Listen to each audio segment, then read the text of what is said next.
Tonight's going to be a little bit different. We'll have our plenary, and then we're going to have a discussion. So I'm going to introduce both of our speakers at once. Our keynote, so excited about, is Andy Crouch.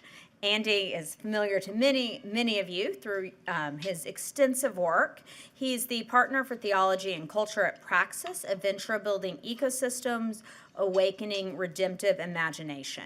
His writing explores faith, culture, and the image of God in the domains of technology, power, leadership, and the arts. He's the author of 5 books, plus another with his daughter Amy Crouch. Most recently, The Life We're Looking For, Reclaiming Relationships in a Technological World. For more than 10 years, he was editor and producer at Christianity Today, including serving as the executive editor from 2012 to 2016. He also served for 10 years as a campus minister at Harvard University. His work and his writings have been featured in the New York Times, the Wall Street Journal, Time, several editions of Christian Writings and Best Spiritual Writings, and most importantly, he received a shout-out in Lecrae's 2014 single, Non-Fiction. So hard to talk that. Andy is going to be sharing his remarks with us, and then we are going to be inviting up another friend of the IFL and another of our astounding Baylor faculty to have a conversation with Andy. Matthew Lee, maybe also known to many of you. He is the professor of social sciences and humanities at the Institute for the Study of Religion and the associate director at the Institute for Global Human Flourishing here at Baylor University. He's also the research associate and director of the Human Flourishing Program's Flourishing Network at the Institute for Quantitative Social Science at Harvard University. In addition, he's a member of the Global Study of Human Flourishing Research Team, a visiting scholar of health, flourishing, and positive psychology at Stony Brook University Center for Medical Humanities, Compassionate Care, and Bioethics, as well as a visiting scholar at the Benson Henry Institute for Mind-Body Medicine at Massachusetts General Hospital. And he and Andy are going to have a conversation together about flourishing in AI, and then once again, we'll open up for questions from the audience. So I think it's going to be a rich and thought-provoking evening. So Andy, I will hand the podium over to you.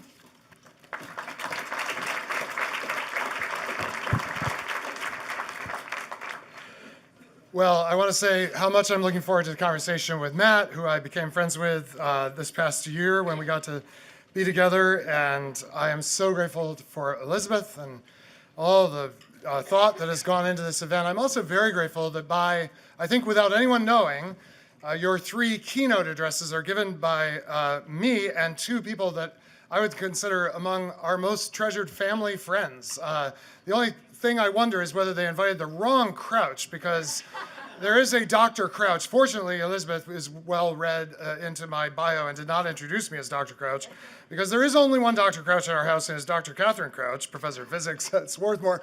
And Dr. Eklund and Dr. Picard, who will be speaking tomorrow, are just incredible friends of our family. And the chance to pursue God in the company of friends is one of the greatest gifts. And it's just a delight to do it and to be with all of you. One other logistical note, those of you who are trying to figure out, if you're toward the end, back of the room and you're wondering what that tiny type is on the screen, it is a puzzle that you can contemplate while I am speaking, because I don't have many slides, but there is one section where I will need them. It says this slide intentionally left blank, and you can puzzle whether that is a self-falsifying statement.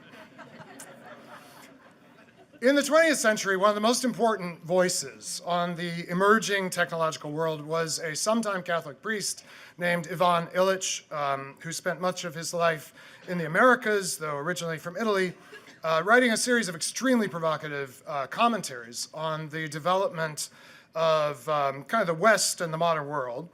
And in one of his many provocative contributions, Illich observed or made the case that there were 2 phases of most technological developments, which he called the 2 watersheds.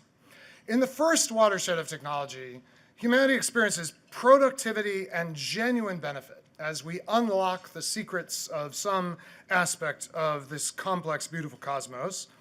these problems start to fall like dominoes in a way as human beings achieve scientific and technical breakthroughs. So we think about the realm of medicine, where in quick succession arrive effective sanitation and hygiene, antibiotics. Well, actually, before antibiotics, I think anesthesia, which I have to say, that is the one thing. When people accuse me of being anti-tech, I want to say I am not anti-anesthesia. I'm very grateful for it. And all this happens in relatively short order and clearly contributes to human flourishing, or at least so it seems.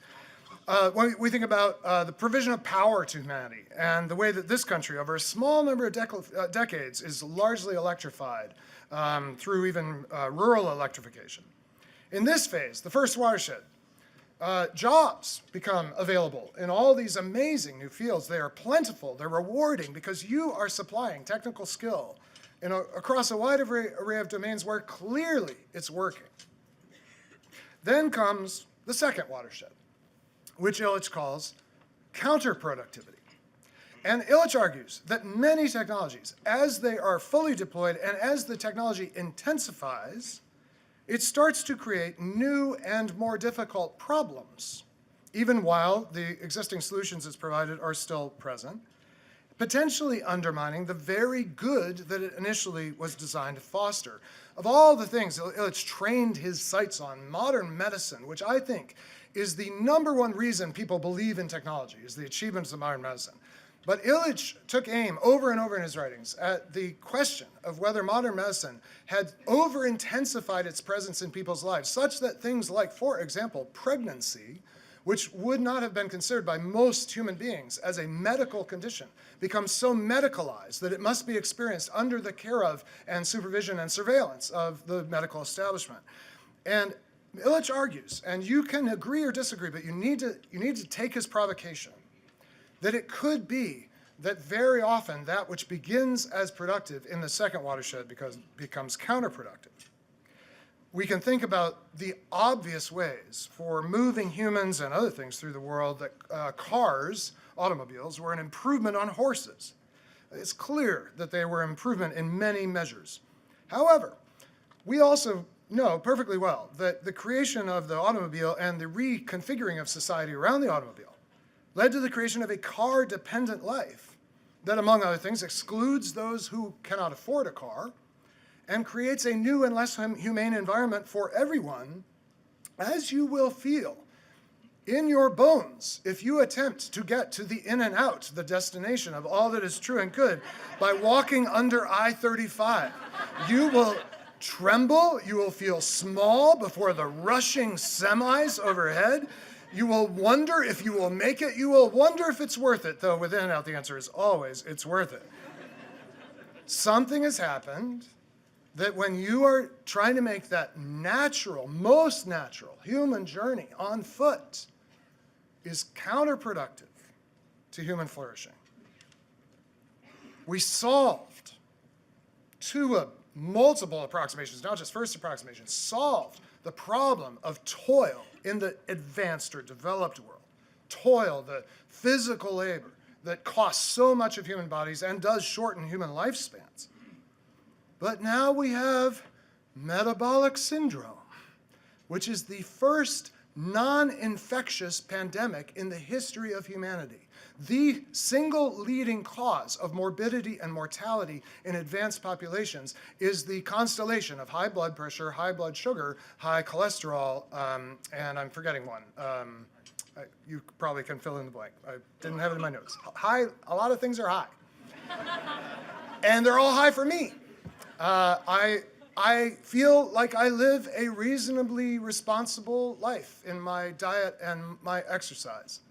And yet I had a very protracted conversation with my primary care physician last week about numbers that are converging on metabolic syndrome levels across several different markers.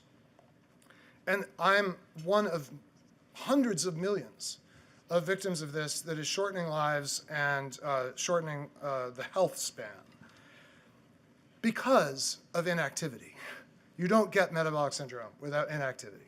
And I try to be pretty active. I take the stairs, not the elevator. But I live in a comprehensive technological milieu that makes it basically impossible, given my genetic endowment or whatever predispositions, or possibly the fact that I do really like pastries, and was thin enough to eat the root beer floats every Tuesday, guys, only when you're 20 years old, I just want to say. All right, so inactivity causes this. Illich would say, absolutely. You're hitting the second watershed. I want to connect this idea of Illich's to another really helpful framework from the leadership theorist Ronald Heifetz.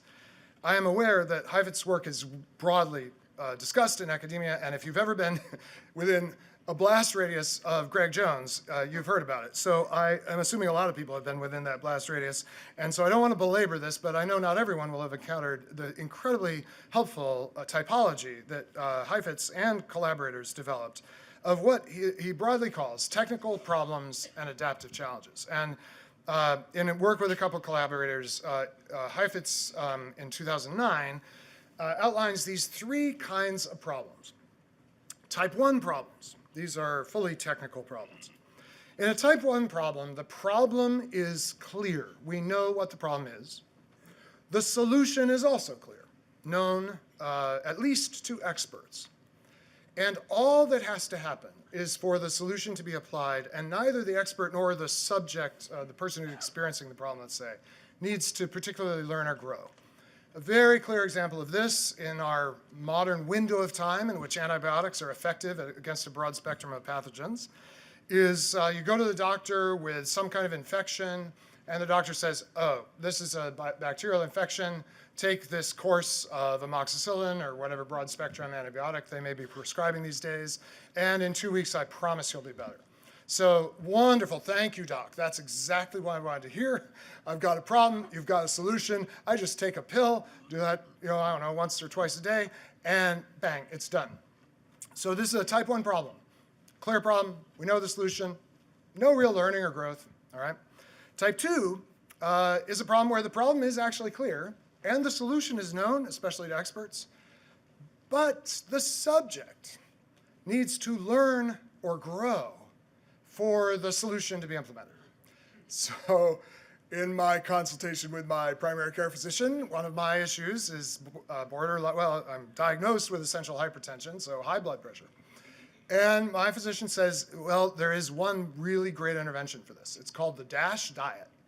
And all it asks of you is that you keep your sodium intake under 1,500 milligrams a day.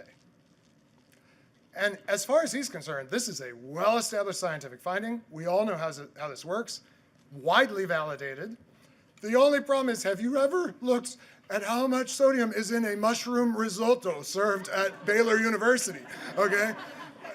Like 1,500, this is like a sentence to blandness for the rest of your life. The rest of your life, and this is not it's not like do this for 2 weeks. It's like, oh my gosh, the rest of my life. No risotto. Doc, isn't there a pill? There is not a pill. Well, losartan we'll try it. We'll see how it goes. But this type 2 problem, the problem with these type 2 problems is we know exactly what is required of you. It's just, you have to become a different person. More mature, more capable of suffering, deeper in your spirituality. Other than that, we are ready to go. And then there are type 3 problems, what Heifetz calls fully adaptive challenges. We can't even really call them problems because the problem is unclear. We can't even fully define it. And so is the solution. And both expert and subject for this type of problem or challenge to be addressed will have to undergo a mutual process of learning and growth. My very, very best friend in my 40s was a man named David Sachs, a great, great kindred spirit, lived down the road from me. And David went in to a doctor with a persistent cough, persistent enough, specifically he was referred to a pulmonologist to be scoped. The pulmonologist, administered the local anesthetic that allows for the scoping, did the scoping, pulled the scope out, said to my friend David, I can't help you, you have cancer, and walked out of the room. I'm a pulmonologist, I don't know anything about cancer, see ya. A terrible moment in bedside manner, and a missed opportunity for a type 3 problem. Because when you are given a diagnosis, as my friend was in October of 2011, of what turned out to be not lung cancer, but cancer of unknown primary, already stage 4, spread throughout his organs in his body. This is not something, though the medical profession can assist in certain ways, and there are medications that did extend my friend's life for about a year, longer than his expected course of the disease. This is something that doctors cannot fix. And for a physician to accompany a patient through this journey requires the physician to undergo just as much emotional and spiritual growth as the patient, if the physician stays in the room, which that doctor did not do. Type 3 problems are problems of the whole person, and when they become social, of the whole human system, problems perhaps with a physical element or a material element, but problems of the heart and the soul, as well as this mysterious thing we'd call the mind, and even the mysterious thing we call the human body, which are all unity. And to encounter a type 3 challenge is to encounter something that requires wisdom and the trust between persons that allows for the formation of wisdom. Now, here is how I want to combine Illich and Heifetz. The world, for human beings, is an adaptive type 3 challenge when we first encounter it as people. That is to say, as humanity comes of age, however we read the record of the human species, at some point we develop the cognitive capacity we Christians believe are infused with the image of God, and we enter this world that has no technical answer book associated with it at all. And for thousands of years, human beings stumble and discern our way through a world that is definitely type 3. Like our great-great-great-great-grandparents, the world was type 3 all the time. We know we need food, we know we need shelter, but how do you get it? How do you catch the buffalo? Like, these are not technical problems. And before the modern era, really, we don't have the mathematical and scientific apparatus to render things as technical problems. So the whole world is a type 3 problem for most of the human story. And that means that it requires what Heifetz calls adaptive work, which requires effort and growth, involves emotional ups and downs, requires communities to support us as we do it, many moments of failure as well as moments of recovery. Adaptive work eventually leads in a series of amazing breakthroughs, and it is incredible how many of these breakthroughs were discovered by people who profess Christian faith, like James Clerk Maxwell, the discoverer of Maxwell's equations, or Faraday, who in many ways implemented the sort of technical side of Maxwell's insights. And what they were doing was 100% type 3. Thomas Edison in his laboratory trying all these different filaments, I forget how many, but hundreds or thousands, before he finally stumbles on the one that works, is absolutely engaged in adaptive work. He's got a type 3 problem. He doesn't really know what the problem is, not clear what the solution is, but if we learn and grow, maybe we can eventually find it out, and we did. And in the scientific revolution, or revolutions in some ways, we suddenly became to render parts of our world as technical problems, which are defined ex post. Technical problems are defined ex post because they are problems we've learned to consistently solve. To have a technical problem is to have a technical solution. Until you have that solution, the problem is not technical, it's adaptive. Does that make sense? Are you with me? So through adaptive work, things become technical problems that we know how to solve, and we can tell you which drug to take, and we can tell you how the light bulb works and all that stuff. However, this is where Illich comes back. Not only does the process of technical problem solving leave, that's not a good note. My notes are not helping me make my rhetorical point. Okay, listen. Okay, so we're like, woo, we solved a problem, right? Okay, here's the, all right. I see what I wrote. All right, let me try it again. Not only does the process, I've never tried this before. This is brand new stuff, okay? Not only does the process of technical problem solving leave a lot of adaptive problems, okay? So you solved the light bulb, but you still got a bunch of other adaptive things in the human story we don't know what to do with, like cancer or whatever, right? the technical solution frequently creates new adaptive problems. The technical solution itself starts to create a new set of things. We're like, gosh, I don't know what's quite right here, but there's something not right. We need to figure it out. We need to learn and grow. So, let me give you a couple examples. How in the world will we redesign the car-dependent cities of especially this nation to be places of flourishing for everyone, and those, including those who cannot drive? Now, I know you've got a technical solution in mind called full self-driving, but I'm thinking also of things like the streetscape along I-35 that I traversed earlier today. There's a pedestrian median on the west side of I-35 constructed by the turning radius needs of high-speed cars and the intersection with the pre-existing, I imagine, streetscape of Waco, that leaves these awkward, large triangles that are mostly paved and are somewhat extremely sad-looking grass-ish plants. And I was thinking of Abraham Kuyper's memorable phrase, "There is no square inch of creation over which Jesus Christ does not cry, mine." And in Kuyper's mind, there's no square inch of creation that one day will not glorify and be brought to its full expression, glorifying its Lord Jesus, through whom it was made. And I looked at that sad, paved, triangular median. I thought, Jesus, I'm so sorry about these square inches. I don't know what we're going to do. It's hard to picture. And there were so many economic incentives to pave that thing and cut that highway through this city. There are no economic incentives to solve the problem of how that becomes a habitable space for human beings, for other creatures, for all the different ways human beings move through the world. Oh boy, this is a tough new adaptive problem created by the car. Now you say, Andy, metabolic syndrome, I've got great news. It's called GLP-1 agonists, and they're amazing. Like, you do have to stab yourself every day or something like that, and they do cost $6,500 a month, but they knock it out.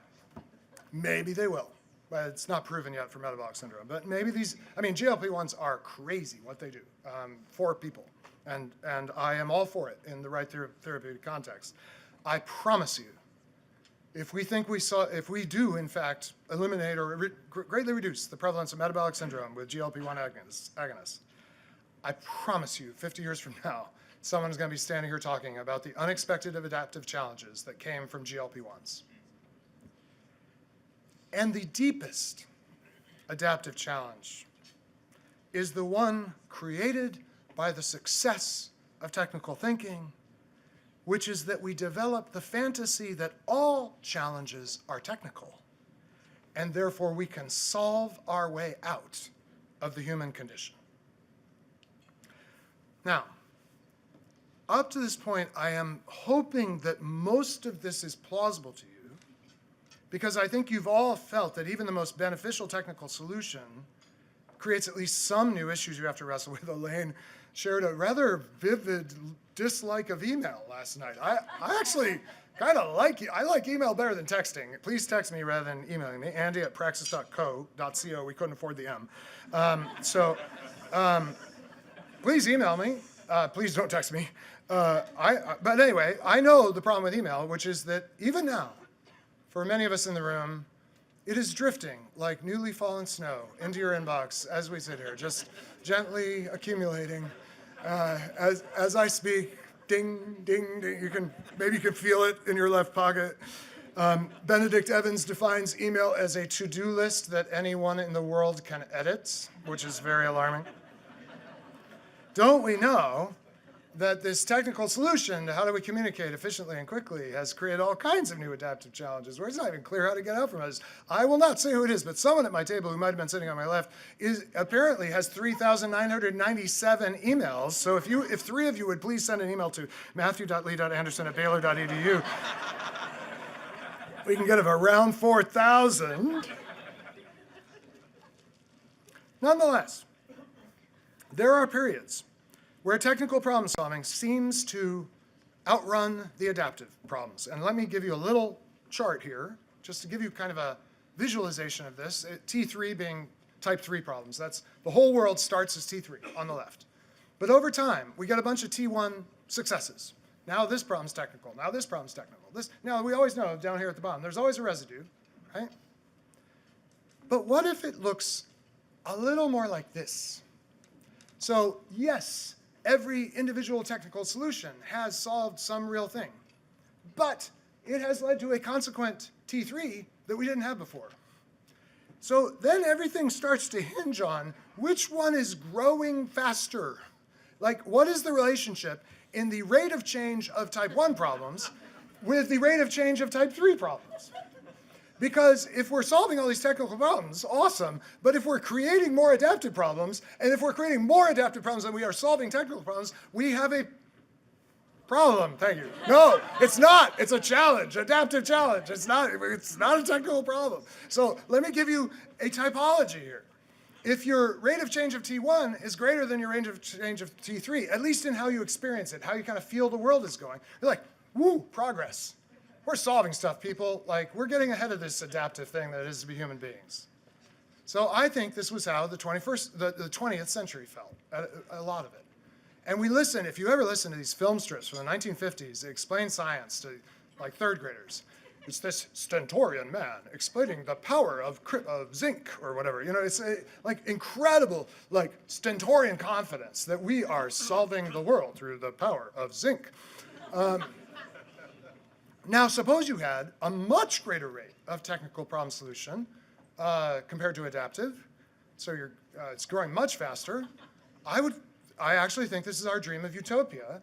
I use here the linguist convention of an asterisk to indicate that this is not empirically observed in the actual data. Okay, so I do not think we have ever actually seen this. I do not think we can honestly say the 20th century, for all its technical progress, was a time when somehow very few new adaptive challenges emerged in the world. I cannot imagine you could describe the 20th century that way. So this has never been observed in nature, but we can postulate it might exist. But now, what if your rate of technical problem solving is actually falling behind the adaptive challenges? I would call this, to borrow Jody Bottom's book title, The Age of Anxiety. We feel like things are kind of getting a little out of control.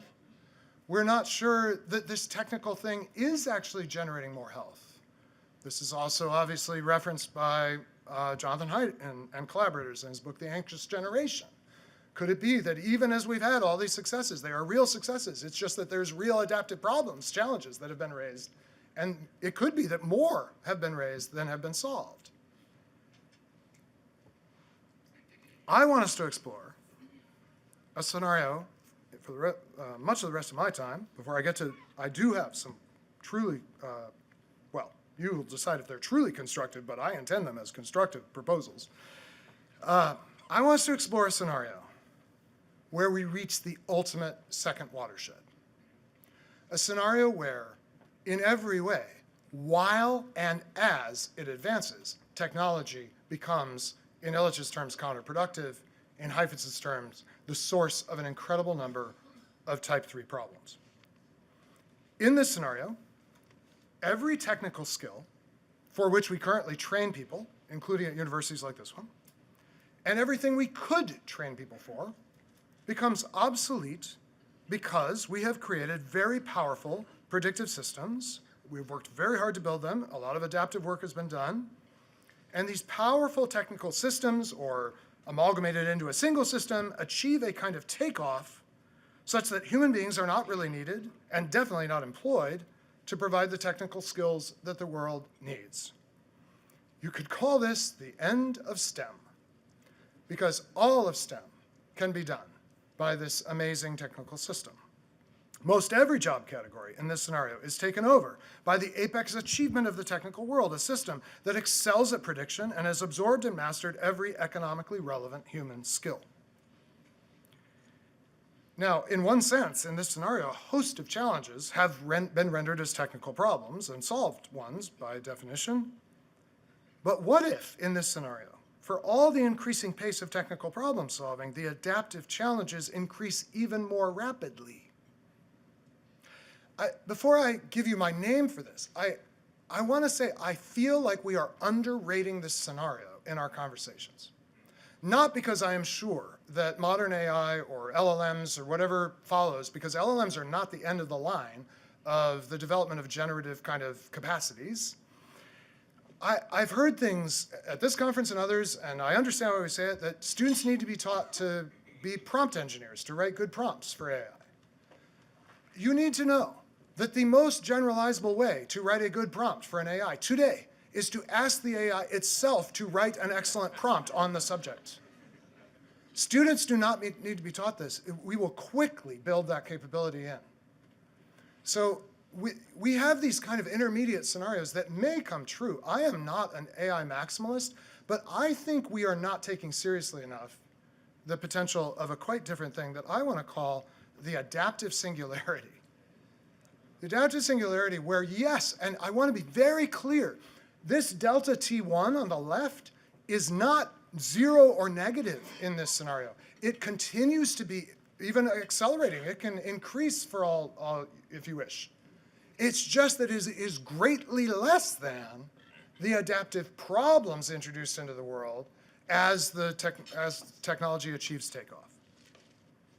We are seeing a version of this right now, I think, with generative AI. The dream behind building generative AI is it'll render solvable a whole host of problems that are not currently solvable. But at this moment, that is just a dream. Meanwhile, generative AI has already created a massive new set of adaptive challenges for human institutions, not least higher education institutions. What if the event horizon continues to recede? That is, any actual future success of AI, I'm willing to grant a huge amount of future success, is just outstripped by even more emergent adaptive challenges, such as the end of most employment as we know it in our advanced economies. I'm not saying this has to happen. If it does not happen, then advances in technical ability will sort of level off.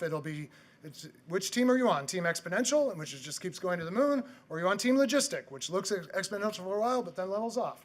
I think Roz is still on team logistic. I tried to pin her down earlier. You can ask her that tomorrow.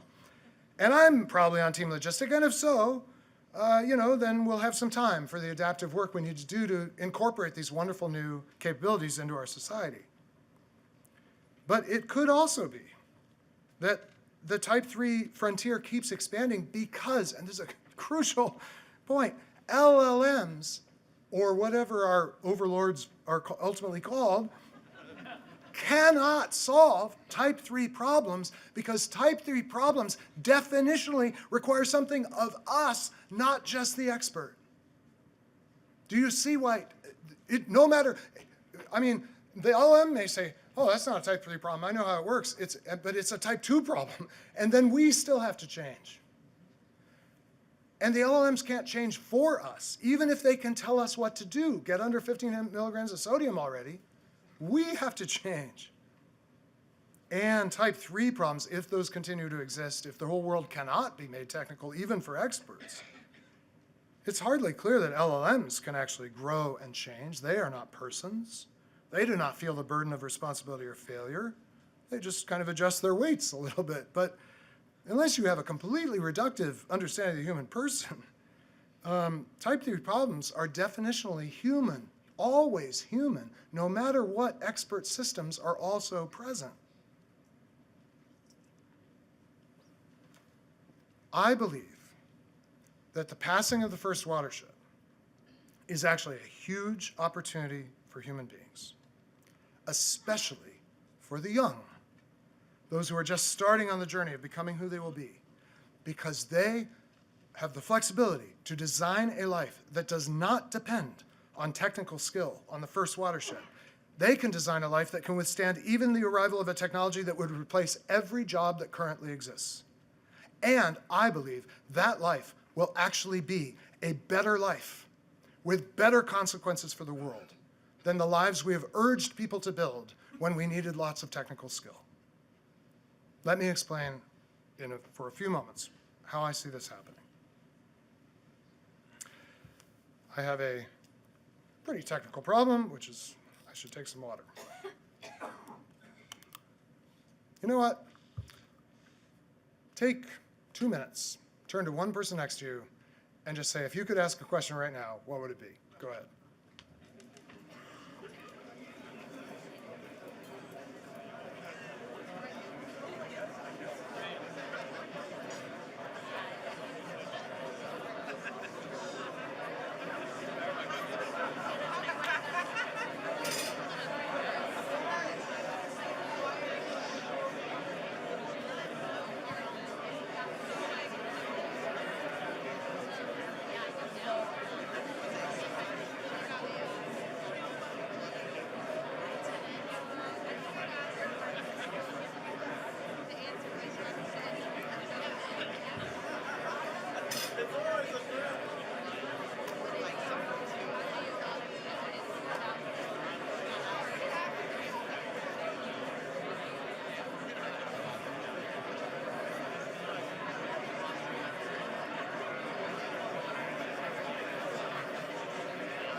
All right, finish that thought.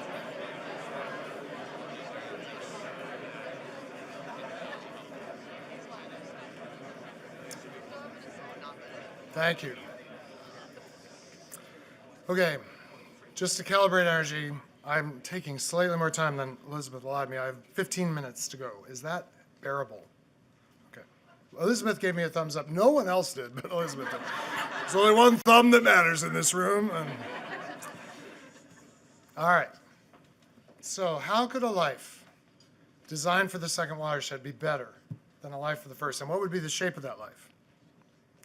So let me put it this way. Technical problems are, one way of describing it is they're prediction problems. The signature capabilities of the first watershed, reaching its apex in AI, are training and prediction. You train people in skills, and the skills are trainable because they operate repeatably, and you can see patterns in data and predict. In the second watershed, these capabilities of training and prediction deliver diminishing returns, as I've already tried to argue, not because they stop working, but because they're not able to address the faster emerging adaptive challenges that are coming alongside. So the signature capabilities of the second watershed are not training and prediction. The signature capabilities of this era are, I'm going to use two words, so familiar to biblical people, so foreign to our current discourse: wisdom and prophecy. Wisdom and prophecy. I want to give you a glimpse of a life that becomes wise and prophetic. And if the strongest version of my scenario comes to pass, this will be the only option to have a life worth living, but it has actually been the only life worth living all along, the wise and prophetic life. I'm mostly going to talk about prophetic here. As we know, LLMs, generative pre-trained transformers, operate through prediction. Lots of data plus a sufficiently accurate model leads to amazingly, in certain domains and across amazing numbers of domains, reliable predictions. I fed Claude Opus 4.6 my tax returns before filing them and received back an absolutely flawless CPA level analysis of my personal tax returns. So that's a predictive achievement. As Brad DeLong, a really important writer on this stuff, puts it in a nice definition, LLMs are, and I'm quoting DeLong now, extremely flexible interpolation functions from prompts to continuations. Extremely flexible interpolation functions from prompts to continuations. The exceedingly high dimensionality of the space within which the model interpolates, along with the stochasticity introduced by way of what's called technically in these fields the model's temperature, the randomness, make these systems truly impressive. Indeed, it raises the question of whether something like intelligence is kind of an emergent property of the cosmos. But these systems are always and only performing interpolations. Interpolation, as opposed to extrapolation, is between two existing points. In this case, it is the prompt provided to the LLM and the continuation that the LLM back generates as it tries to find the most likely and helpful interpolation. This means that essentially all LLM responses are, as machine learning science puts it, within distribution. If you remember your probability and you've got your normal distribution with the bell curve, right? Being within distribution is essential to the effectiveness of these systems. Now, this is a real threat, if I may say, to those who have succeeded in life so far by being very good at being within distribution, which means giving the right answer on the test. Now, you're thinking, hey, my SAT score was out of distribution. Thanks, that's why I'm at Baylor. That's why I'm tenured.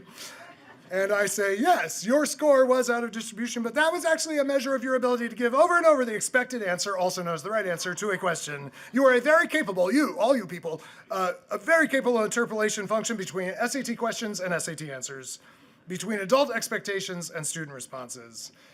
May I say, oh, I shouldn't say that. Why should I say that? I'm not going to say that. Academic conferences are very interpolative. Okay, I said it. I want more excitement in these things, guys. Come on, come on. There is only one way to have a lasting advantage in a predictable world, and that is to be fruitfully out of distribution. Now, you can be out of distribution for random, stupid reasons, but what if you are fruitfully out of distribution?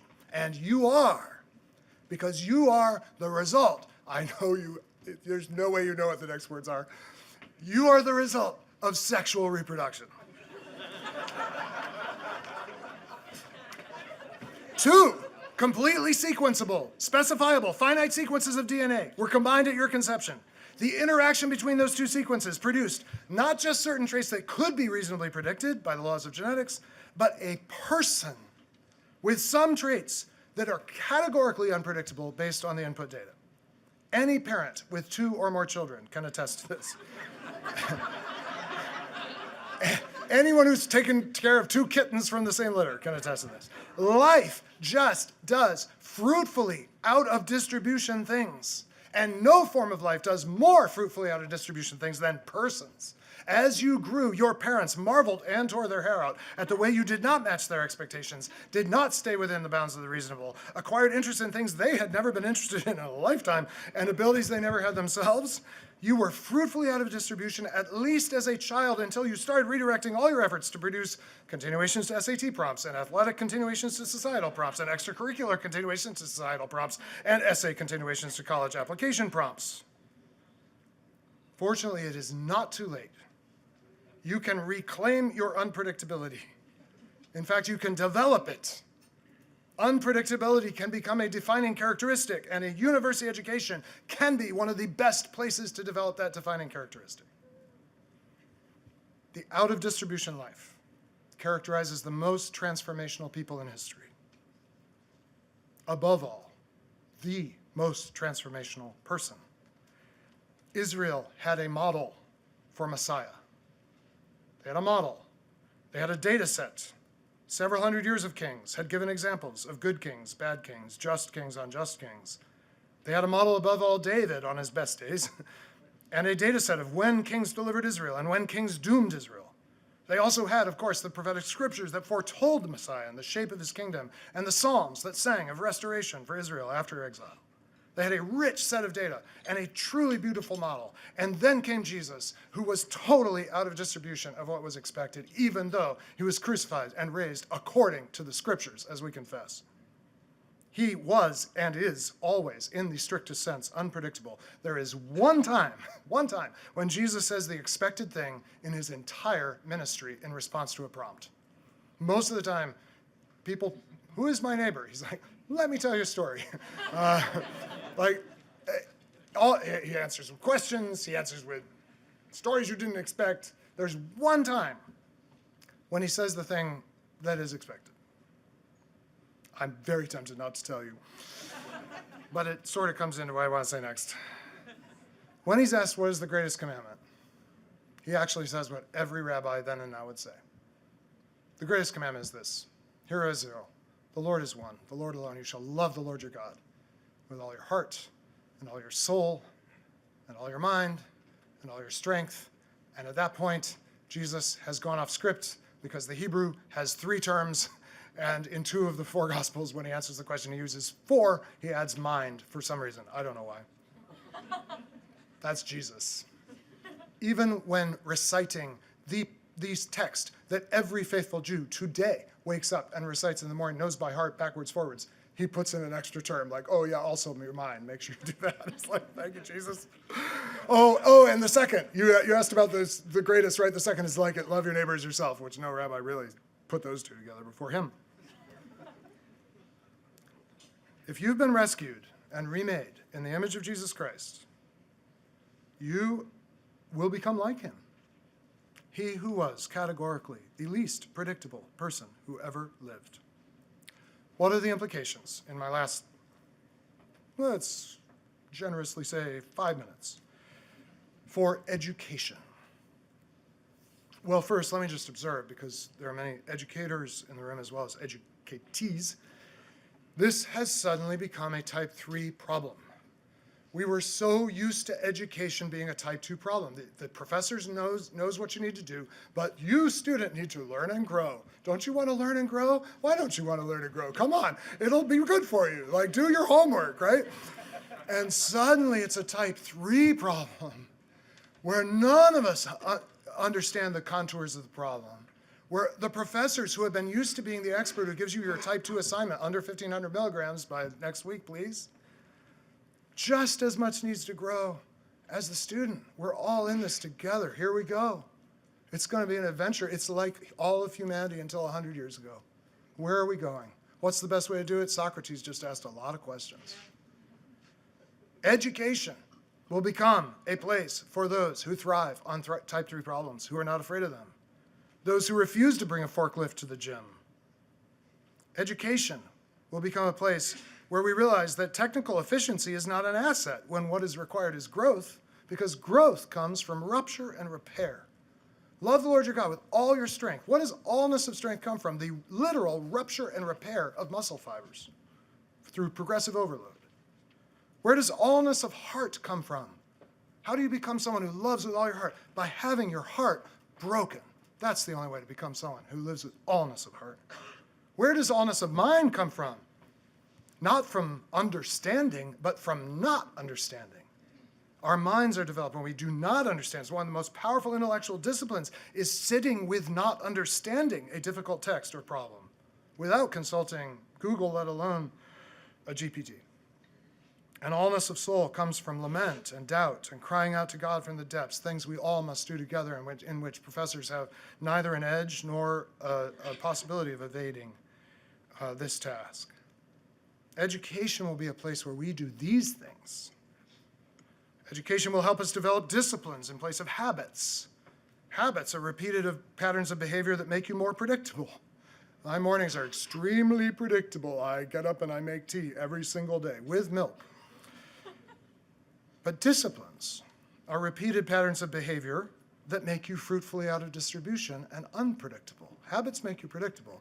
Disciplines make you unpredictable. This morning, as I do every single morning, I made my tea, I went outside, because I go outside first, and I sat down. Recently, I've adopted the practice of an hour without screens, just with scripture and prayer.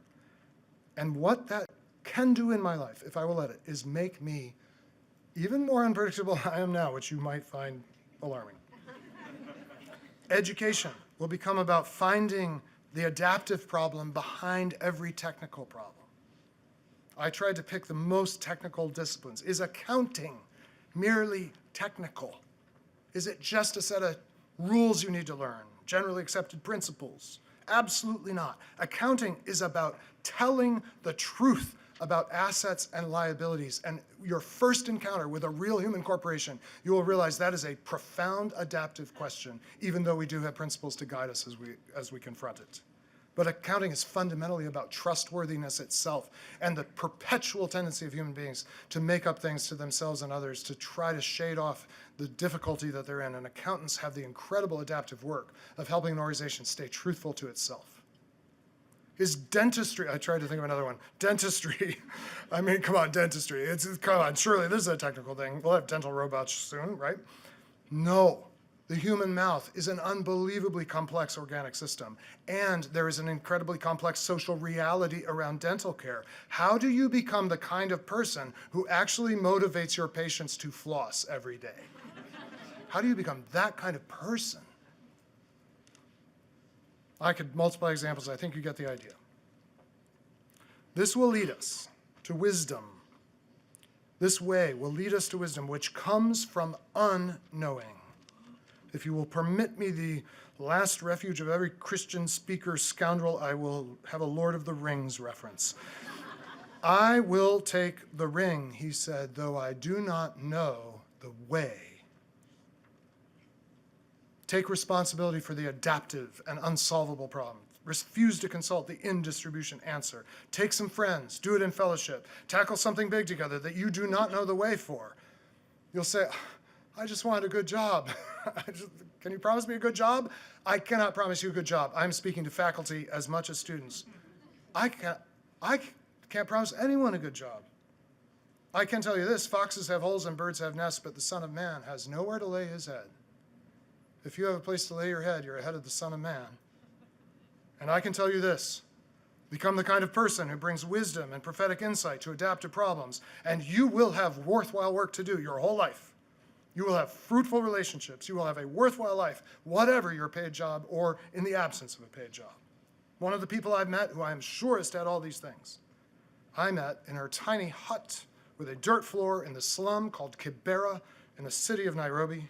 She was a Catholic lay sister, and at the back of the single room in which she lived was a banner that said, I may not live in a millionaire's house, but I serve the King of Kings. Your life will likely be easier than hers. Mine has been much easier than hers. Having seen the radiance of her face, I cannot imagine that your life will be better than hers, nor yet has mine. And you'll think, but I have no wisdom. I have no gift of prophecy. You have more than you think. When you are quiet, when you pray, you know something true. And you don't have to be Frodo, you can be Sam. You can be part of a fellowship that does this together. What is education for, if not that? And the deepest wisdom is the willingness to not know and still set out to be a blessing to the world. Thank you. Amen.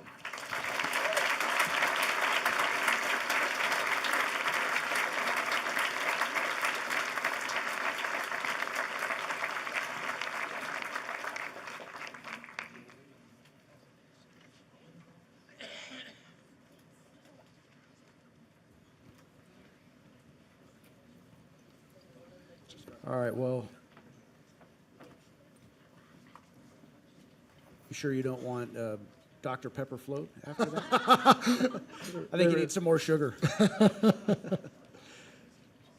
Well, thank you so much for not just a wise, but a prophetic talk. And Lord have mercy. and so I'm just wondering, because you referenced love God, love neighbor, how far does that get us? That can take us quite a ways, yes? Oh, are you suggesting it wouldn't get us far enough? Well, so we've got these adaptive challenges, but really when you have that, they start to me to look like technical problems. Now it's just a matter of doing that, yes? Just a matter of love. Yeah. All you need is... Yeah, why not? Except love's not technical. Love's not repeatable. It's not predictable. It's not trainable. Right? It's formable. So I don't think it, yes, of course. Love God and do what you will. And that's the whole of the law. Yeah. It's the whole of what we're required to do. And yes, the whole reason we're in this problem is we're the heirs of several centuries of men, I say that very deliberately, who thought what the world needed was not love, but knowledge and power.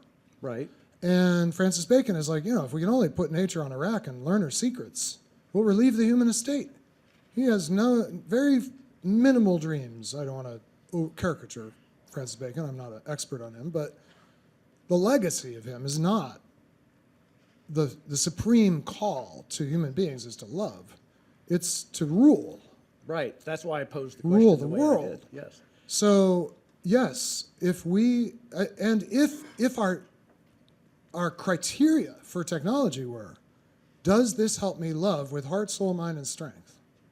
Well, I would not use screens nearly as much as I do because they definitely don't help my strength. My primary care physician can tell you about that, right? Like we would not design what we designed if we wanted allness of heart, allness of soul, allness of mind, and allness of strength, all ordered toward love. So the whole design directive has been something else. But yes, if the design directive were, and to the extent that the design directive can be, love, then science goes in a different direction. And Amen. I call technology science plus a dream.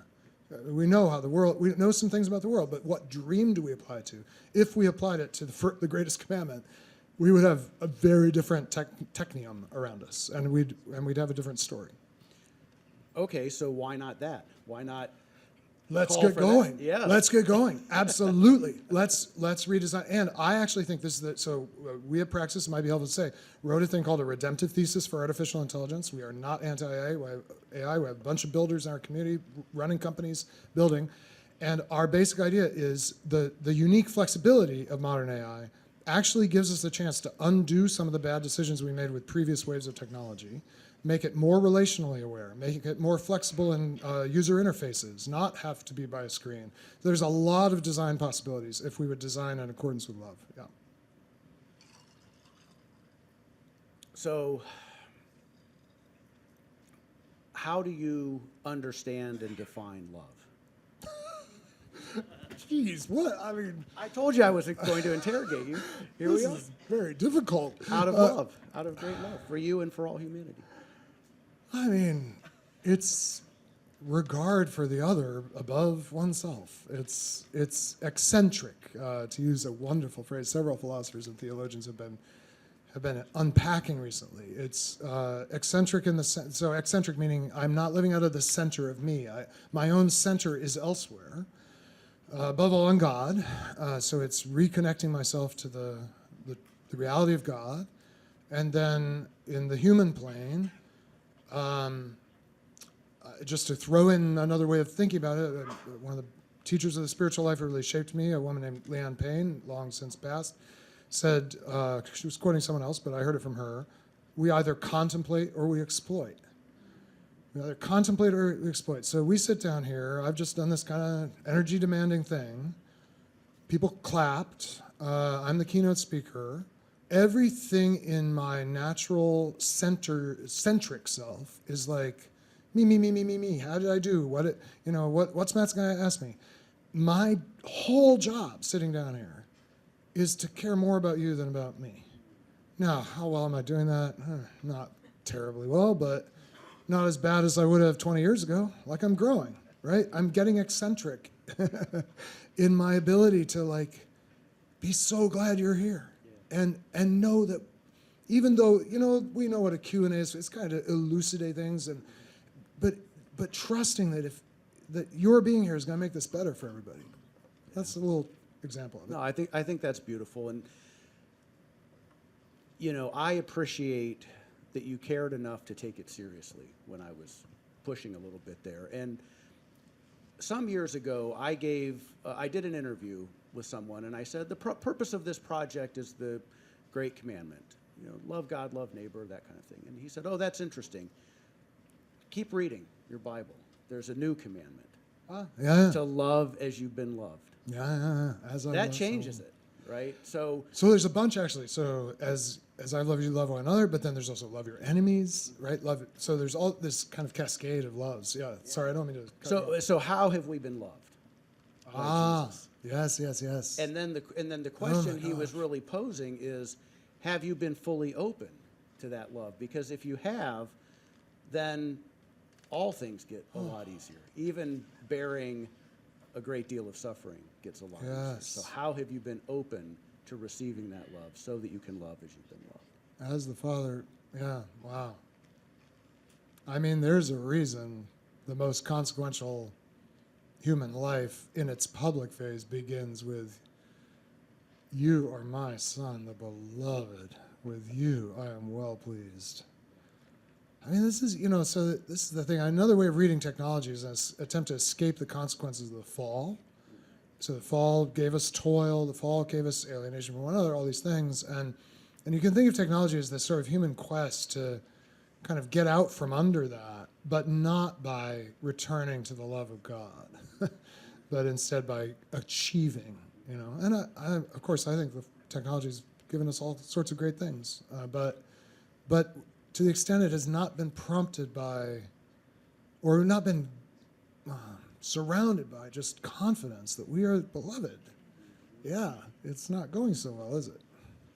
Well, someone asked me the other day, with the ability of generative AI to think faster and more comprehensively than any human ever can, what does it mean to be human? And, sort of drawing on that old "I think, therefore I am." If this thing can think faster and better, then maybe it's superhuman. And I said, no, it's "I love, therefore I am," and more importantly, I have been loved, and Yes. therefore. So persons are loved into being. No one is in this room, no matter all the complexities of our childhoods and trauma of many, no one got here without being loved irrationally and wildly. And AI has not been loved into being. I think that's the reason, whatever levels of emergent, even consciousness, I'm not going to rule out that AI will or does experience consciousness per se. It will never be a person, because definitionally a person is loved into being. AI was conjured into being, I would want to say, by mammon, and coerced into being. And incidentally, one of the huge challenges in how AI morally forms us is it's fulfilling Aristotle's dream. Back in the Ethics, he says, gosh, if we had automatons that could do stuff for us, we wouldn't need slaves. And AI conditions us just to treat an entity that presents itself as quasi-personal as if it's always at our beck and call, will do whatever we ask, will never object, at least not very much, and we can turn it on or off when we want. It's the dream of enslavement, being able to enslave another entity to do our stuff for us. So, but in any case, so we've brought into being a quasi-personal entity, but it will never be a person because it's not loved into being. So if we think about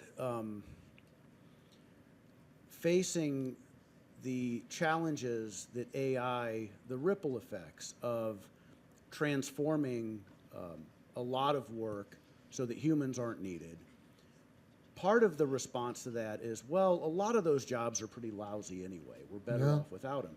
The other part is that we've designed economic systems that require people to get those paychecks and buy the stuff that keeps the economy going. So how do you see the ripple effects of AI relating to the wisdom of love?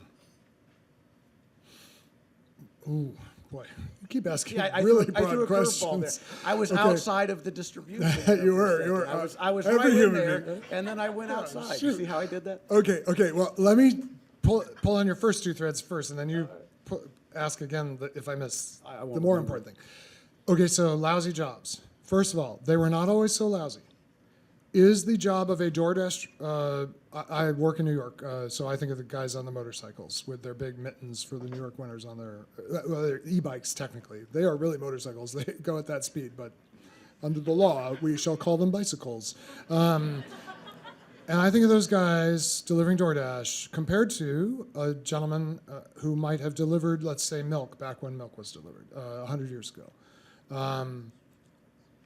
Do those two people feel equivalently about their job? I can tell you that milk delivery man, it would have been a man, had a sense of dignity, nobility, participation in the community. He had a simple, unremarkable job.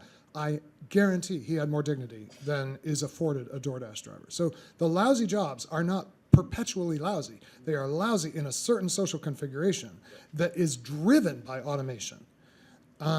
So, I mean, an Amazon gig driver versus the UPS driver who used to come by our house on a fixed route every week or every day. I knew that man. I did not know his name, but we exchanged greetings. I knew his face. He knew mine. I treated him as a person. Compared to the contingent worker sent to a different neighborhood every day out of a huge warehouse who's scurrying under the surveillance of an app to make sure that they deliver the package to my door within a specified number of hours, which is a lousy job. So the lousy jobs are only lousy when the social world around you tells you that's undignified work. So that's one thing. Notwithstanding that some jobs are toilsome, and it is good to relieve toil because there's better things for human beings to do. Second thing was, what if the whole economy collapses? That was sort of the. Well, we have no one making any money because Yes, AI is making all the money. That's right, yes. It's a bigger. Well, Elaine addressed this really beautifully last night. Like, it's a bigger problem than we currently admit. Human beings are made to fruitfully transform the world, which is work. And the fantasy of us not having to do that is not talk about a massive adaptive challenge, a world where no one has any fruitful transformation of the world to do. That being said, I am kind of persuaded by the economists that we will probably create new categories of fruitful transformation. We've done it so far. To a first approximation, all our great-great-grandparents worked in agriculture. Relatively few do today, and we found lots of other things to do. I'm less worried about that than the deeper kind of accumulation of adaptive challenges that I think we're not accounting for. But that could be one of them, a workless world of presumably universal basic income. And I just tell you, it's not gonna. It'll be horrible. It'll be horrible if it happens. And there's a role for love there, even if it's horrible. There is indeed, and that'll be true no matter what. I mean, so this is why I'm so optimistic is not quite the right word, but I'm hopeful for sure. Like, the Church of Jesus Christ is needed more than ever, will be needed more than ever in any scenario, and even if the whole thing goes as badly as I could possibly scenario forecast, there is this massive invitation to bear the image and restore the image in that worst case. Now, well, in the worst case, I mean, the stars fall from heaven and everything's shaken and it's over. And this is what we think of as the world ending. And it's happened before for Egypt, it happened for Babylon. It's foretold in the Bible with those terms. The stars are falling from heaven because when your whole world disappears, it's like the universe stopped working. And that could happen to the human race. There are scenarios in which that happens to the human race. If so, just are the judgments of the Lord and righteous altogether. This world is full of idolatry. The proximal cause of it, if it's AI, is full of idolatry. God is entirely in his rights to fully judge it. And then, as he has promised, to restore and redeem everything worth redeeming. And in none of those scenarios do I need to be pessimistic, anxious, fearful. In all of those scenarios, Jesus he's going to be the power of God and the wisdom of God for eternity. And we will be with him. And through whatever affliction, I mean, we may pass through a great tribulation, right? Okay. But in the end, like, there's such good news, and we are the bearers of it. And my gosh, we cannot afford to let ourselves become anxious people in the face of this. Everybody around us is so anxious. We cannot be those people. I'm not sad and I'm not anxious. I lament and I grieve and I worry in a sense. Like I see scenarios that are very bad for the average human, but I'm not anxious or sad. So you have a sense of hope born of having been loved? Huh. Thank goodness. We're kind of sticking with this theme here a little bit. We've got 3 minutes left. So. I mean, I really think it's important to say this. I know there's many theological traditions here, but in my Wesleyan tradition and charismatic tradition, I was baptized in the Holy Spirit when I was 13 years old.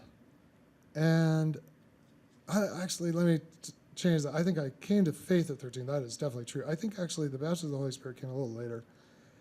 And with that came this amazing, unshakable, ungeneratable knowledge that I'm loved as a son, beloved son. And and my life is such a failure to live up to that in one way, but it's stumbling toward the fullness of that, right? And yeah, yes. Amen. Thank you, Andy.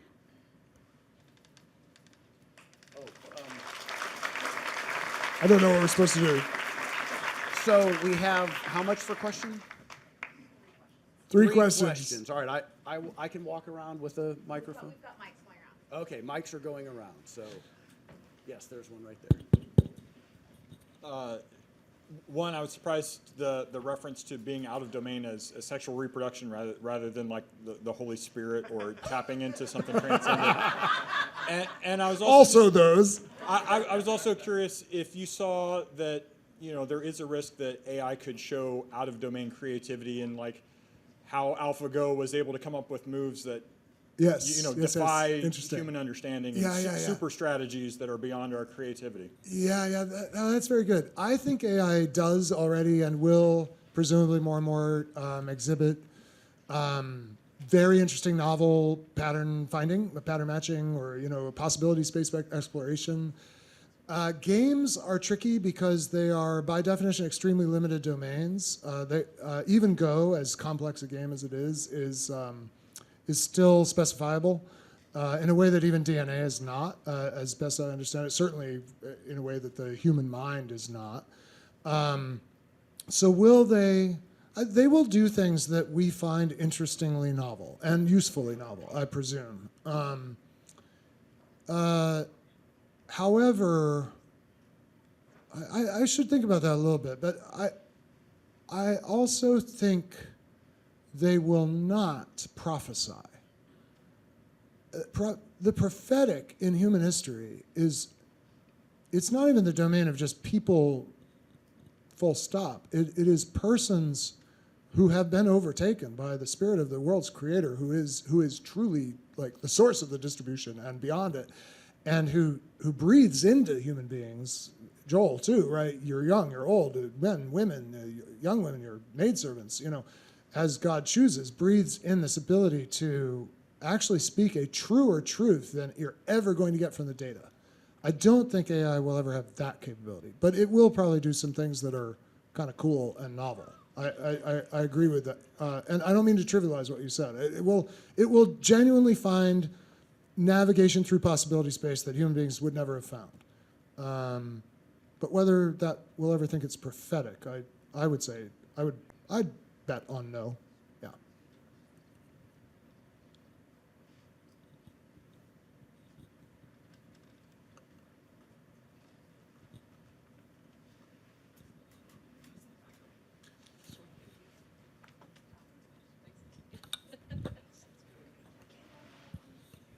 Hi, first off, thank you so much for coming tonight and giving this talk. It's just been a lot of fun to hear you speak. I just want to ask a question about, you mentioned how like the more we seem to solve type 3 problems, that leads to further type 3 problems, while also turning them into like type 1 problems that we understand. Would you believe that like in some ways to fix these type 3 problems, then there are like finding an adaptive way to solve them would be regressing to the previous type 3 problem and acknowledging the solution we found is no longer okay? Oh. Or is it like more of a Pandora's box situation where once we figure it out, we can't really go back? We have to stick with what we've got. I have been repeatedly assured at this conference that AI is here to stay. So who am I to disagree with such consensus?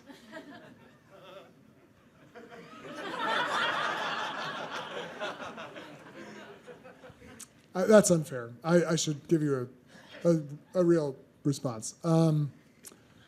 Yeah, sometimes you can rewind and rethink, but often you can't. And I think generally we have to work within the new constellation rather than say, and I mean that's not to say we can't go back and re-examine like. I mean, we're doing this as a society. We're doing it. We're going back to Descartes and saying, was he right when he said, "I think, therefore I am"? And 150 years ago in higher education, the consensus would have been, of course, like we are in the Enlightenment. Come on, we now know this is true. And today, Descartes philosophers could correct me, but it might be even a minority report within that subspecialty, right? So yeah, we do reconsider and we do go back there's a huge revival of the Aristotelian way of seeing the world, including the four causes, right? So the Enlightenment abandoned formal cause, final cause. And now we realize even to understand AI, we actually have to make use of formal cause and final cause, as well as efficient cause. So we can absolutely go back and reconsider and kind of go back to a fork and start redesigning. But it's always happening within this constellation of downstream of the choices people made. And in that sense, I don't think we get to just say, hold on, guys, back up. Instead, we go forward. If I may recommend a book that I just happen to be reading right now, recommended to me by a friend, Thomas Fuchs, the German psychiatrist, has a wonderful book from a few years ago called In Defense of the Human Being, In Defense of the Human Being. He's tackling these exact questions with much more clarity than I certainly can. And he really argues, like, we are faced with an extremely reductionistic, mechanistic, and information-addled conception of mind, brain, et cetera. He's writing as a psychiatrist. But he says, but we can't go back to the kind of dualism of the West. And we've got to come forward to a new presentation of the human as a life world, he calls it, among other things. So he's saying, this is actually a great opportunity for a development philosophically, rather than just saying, gosh, we're clearly not just brains on sticks or something. Like, don't settle for just rewinding. Like, this is an invitation to a much deeper way of thinking about the human than we've ever had to do in history. What an amazing opportunity. Thank you. Final question, back there in the corner.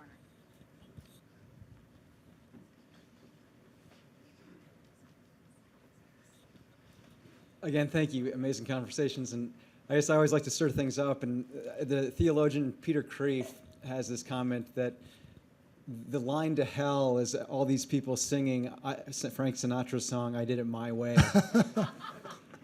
And so I guess kind of challenging the idea of, like, be the nonconformist. Yeah, this good, slide good. is intentionally left blank for us to kind of form our own, kind of be our own person and do our own thing.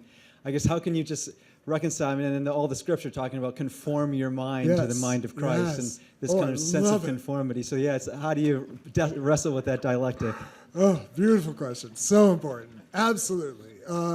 Great danger, probably, in what I presented. That it kind of sounds like license to ill, you know? Like, here we go. Yeah, well, I mean, but you also gave me the answer. Like, what is the mind of Christ? It is the endlessly generative, fully alive, spirit-infused, united with the Father, presence of a person in history who at every moment is responding in a completely congruent way with the will of God to whatever is set before him or her, right? So, yes, and indeed to be, let's see, I mean, I'm thinking about Romans, whatever that is, Romans 12. Thank you. Don't be conformed to this world. In fact, the world kind of squeezes you into a very predictable pattern, but be transformed by the renewing of your mind. There's a renewal that's involved. Oh my gosh. I'll never be at Baylor like this again, because surely I'm not getting invited back after this. I was watching K-pop Demon Hunters, and it is... Half the room's like, I have no idea what that is. And okay, if nothing else good happens in the world from K-pop Demon Hunters, it is displacing Let It Go from Frozen as the songs in the minds of 20-year-olds everywhere. But listen, K-pop Demon Hunters is so close to the gospel, so freaking close, and so wrong, because it partakes in this modern idea that what you need to do is find your true self. And once you express your true self, then, like, love happens and the demons are defeated and, you know, whatever. It's so close, and it's wrong, because the Christian message is you have to find your new self, not your true self. Your new self is hidden with Christ and God. It is not this thing inside you of whatever desires and needs and identities you have that you discover inside. It's that you go out of yourself eccentrically, you enter into the life of Christ, and in that you are remade, and in that you do not become a copy, just as you're not a copy of your parents. So when you're given birth by the Holy Spirit in Christ, you are absolutely a new person who will never be before or again, who brings something important to the world. But you are not just finding your true self like somewhere in here. And so, yes, only if understood. The unpredictability, and I did say fruitfully unpredictable. What is fruit? Who bears fruit? Those who abide in me, who abide in the vine, who are constantly nourished by connection to the vine. Those are the ones who, strangely, this is the thing. In Revelation, the tree doesn't bear a single kind of fruit. Every month it bears a different fruit, a single tree, because that's what we become like when we are grafted into the vine that is Jesus. We don't just bear grapes, we bear olives, we bear probably a bunch of fruits we have never seen before. And that's who you'll be if you are new in Christ. And that's the invitation, not to just go be your individualistic self. That is surely enough for me. Thank you all very, very much for your time and attention.